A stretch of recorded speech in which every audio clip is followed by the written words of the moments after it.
In the last decade, the way we pay for things has undergone a quiet but powerful revolution. No longer are credit cards the only bridge between wanting something now and paying for it later. Instead, a new wave of financial technology has emerged under the name Buy Now, Pay Later, or BNPL. These services have found their way into millions of online checkouts and physical stores worldwide, promising convenience, flexibility, and in some cases, the illusion of financial freedom. Klarna, Afterpay, Affirm, and Zip are among the most recognized names in this space, each competing not just for market share but for the right to shape the future of consumer finance. Yet behind the sleek apps and flashy advertising lies a story of opportunity, risk, and the question of whether BNPL is a trend that empowers consumers or traps them in a cycle of debt disguised as convenience. Klarna, the Swedish-born giant, has often positioned itself as more than just a payment tool. With its pink branding and heavy investment in lifestyle marketing, Klarna aims to make spending feel fashionable. The company promotes a sense of modern luxury, offering customers the ability to split purchases into manageable installments while simultaneously curating shopping experiences through its app. Klarna has embedded itself into the cultural zeitgeist by partnering with celebrities and influencers, turning the act of financing a pair of sneakers into something aspirational. It thrives on the psychological comfort that comes from small payments spread over weeks, cleverly disguising the true cost of buying. But while Klarna dazzles with lifestyle appeal, critics argue that its very strength, normalizing delayed payments, risks blurring the line between convenience and overextension. Afterpay, meanwhile, has taken a slightly different route. Founded in Australia, its success story reads like a startup fairy tale, skyrocketing in popularity by appealing to younger consumers who are wary of traditional credit cards. By keeping things simple, offering 4 equal installments with no interest if payments are made on time, Afterpay built trust and loyalty. The brand's genius lies in its straightforwardness. It removes the intimidating complexity of APRs and revolving debt, presenting itself as the clean, easy alternative to credit cards.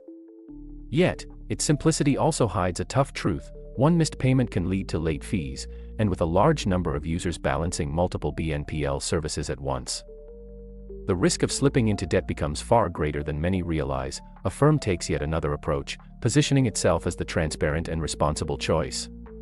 Based in the United States and founded by PayPal co-founder Max Levchin, Affirm avoids late fees altogether, instead offering longer-term financing with clear interest rates displayed upfront. For many consumers, this feels like honesty in a world of hidden costs.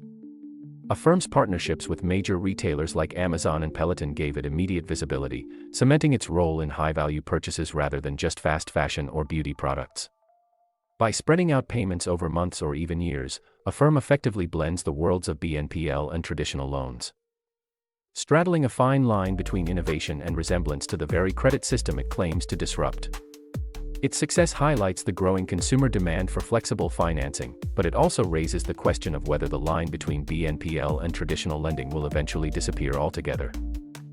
Zip, originally launched as QuadPay in the United States before merging with its Australian counterpart, embodies the global ambition of BNPL.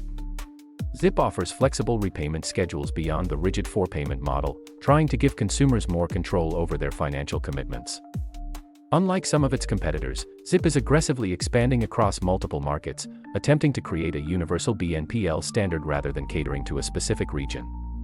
But with global expansion comes global regulation, and Zip, like others in the sector, faces increasing scrutiny from governments and financial watchdogs. The challenge lies not in convincing consumers of its convenience, but in surviving the inevitable tightening of rules designed to protect people from overborrowing. Collectively, these companies are reshaping not only how we shop but how we think about money. At their core, BNPL services tap into a powerful psychological principle: the pain of paying feels less severe when it is broken into smaller parts.